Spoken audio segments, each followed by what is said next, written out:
Freedom Caucus Chairman, Congressman Andy Biggs. Congressman, how you doing today? Great, Jeff. Thanks for having me.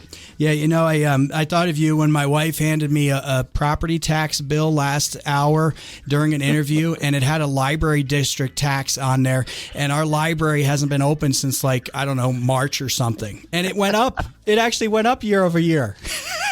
Well, that's because they need more money. I mean, people are at home, brother. They got to get paid. I guess. You can get a book. They throw it at you as you drive by or something like that. But anyway, yeah. Okay, I saw the tweet and I read President Trump's tweet that just came out regarding the stimulus package, and I actually brought you up last hour because I was like, well, you've been against these stimulus packages from the beginning. I have as well. It seems like it's completely broken down now. President Trump says not going to happen until after he says he's reelected. Yeah, and I think that's the right tack. I thought that way all along. Look, the best remedy for our economy is to open it up. The best remedy. I mean, Sweden's a great example of it right now. So they had a little bit of a downturn, but they're in good shape. And look, the other part about this too is you have these factors weigh into this. So who had COVID, who didn't have COVID, and all the experts are saying far more people have actually had COVID than were actually even reported in the United States. That means that some antibodies have been built up, et cetera. So there are ways to open this economy, and when you do so, you don't need to bankrupt the country any further. And Nancy Pelosi's bent on bankrupting the country, and the bill that she passed out last week. It was funding everything from restoring funding for Planned Parenthood, giving different agencies $100 million here, $50 million there. Nothing to do with stimulus for small business or relief for people who still aren't able to get back to work. Because why? The state and local governments aren't allowing them to get back to work. She's also big on spending hundreds of billions of dollars to give to states that have closed down, blue states. And remain. I mean, New York City's going, closing schools again. And there's actually a meeting at one of the school districts in our listening area here at 5:30. And folks, you can get that link for to follow this at talkwithjeff.com. This is Flagstaff. I got a bunch of listeners in the Verde Valley, Prescott, and those schools have mostly opened up, Congressman Biggs. And Flagstaff's basically, it looks like it won't be till next year. Next year. That's soon. That's going to surprise me. That's an early estimate as well. Yeah. What do you think about? I spoke with Mercedes Schlapp last hour.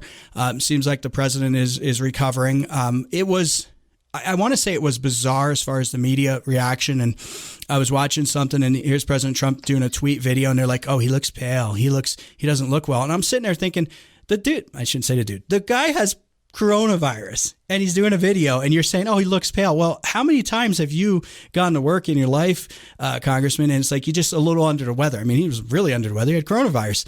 And it was just bizarre watching the reaction. Your thoughts? Well, I think the reaction, I think it was a bad week for the left altogether, because the reaction on the president having coronavirus was mixed. So first of all, half of them were thrilled. I mean, polling data came out and said half of them are thrilled, and many of them wish that he would die. I mean, that's how inhumane and despicable they've become. And the other half said, well, it's just a hoax. So, I mean, they didn't even know how to deal with this.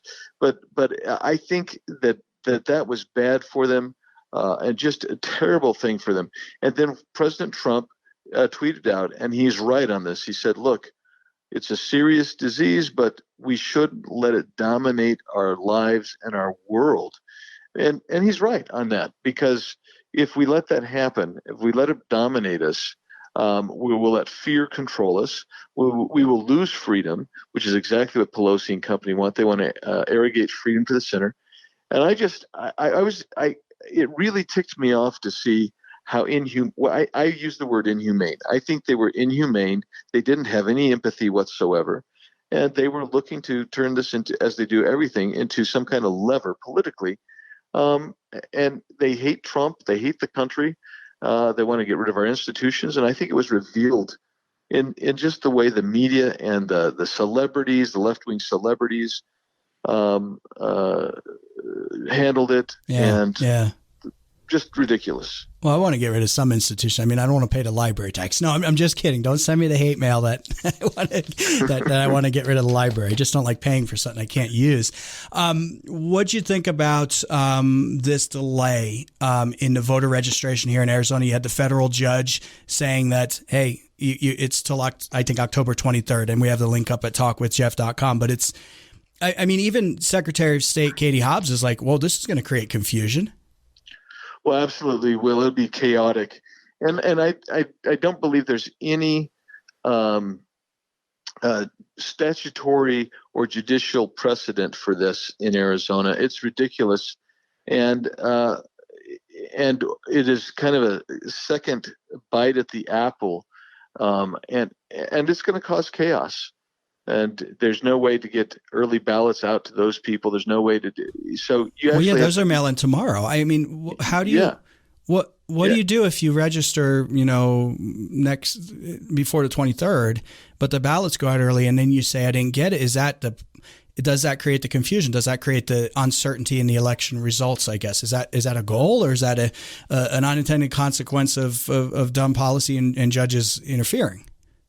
Well, it's I don't know whether it's intentional or not. I mean, because I do agree with Katie Hobbs, the Secretary of State, that she says this is chaotic.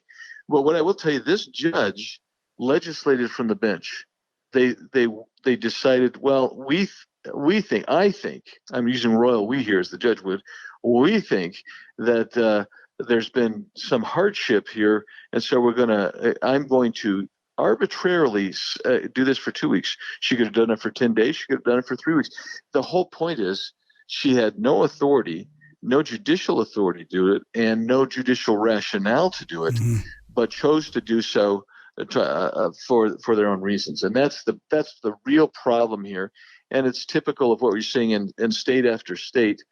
You are seeing some wins against some of this attempt to foster confusion in the election, but 12 states are allowing people to vote beyond, including California, I believe it is, that is if you vote early and then you die, your vote still counts.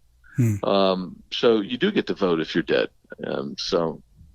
And voting, like, will it go past the election date too, or you're just saying if you happen to send a ballot in and you pass away, your vote still counts?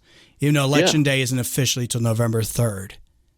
Right. And I never even thought about that. Is that the normal process is you don't count it till November 3rd. So if you happen to pass away, is that normal? I'm just spitballing here, Congressman. Yeah, I think you got a problem because and this is part of the confusion that we have through all of our American electoral system, is that we've tried to make it so easy to vote, and people still don't vote. That everybody doesn't vote that should vote, but in making it so easy, we've actually complicated everything. Yeah. And if you want electoral integrity, you would say show up on November 3rd with an identification in hand, so we know. And we'll go back to the days of absentee ballots where you have to show that you're out of state, you're ill, whatever it may be.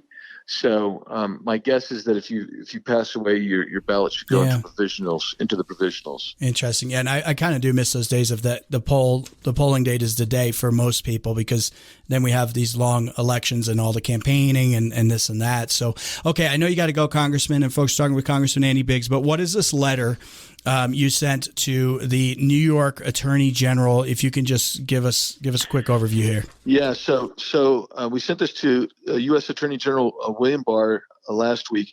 Here's the deal: the campaign platform of the New York Attorney General was, "Vote for me, I'll take down the entire Trump family." Everyone. And yeah, we're going to take down the Trump family. Okay. And here's the deal: that's an abuse of power. It leads to the abuse of power. It certainly looks like you're going to abuse your power. She won, and she's going to abuse her power. The problem with that is that's not the way the criminal justice system works in America. Usually there needs to be some kind of suspicion or probable cause that a crime has been committed before you investigate and go forward and accumulate evidence.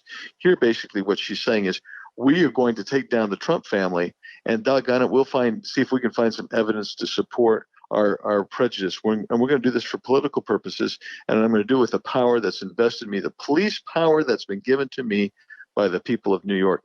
That is, it seems to me, almost a prima facie abuse of power, and so we've asked the Attorney General to take a look at that.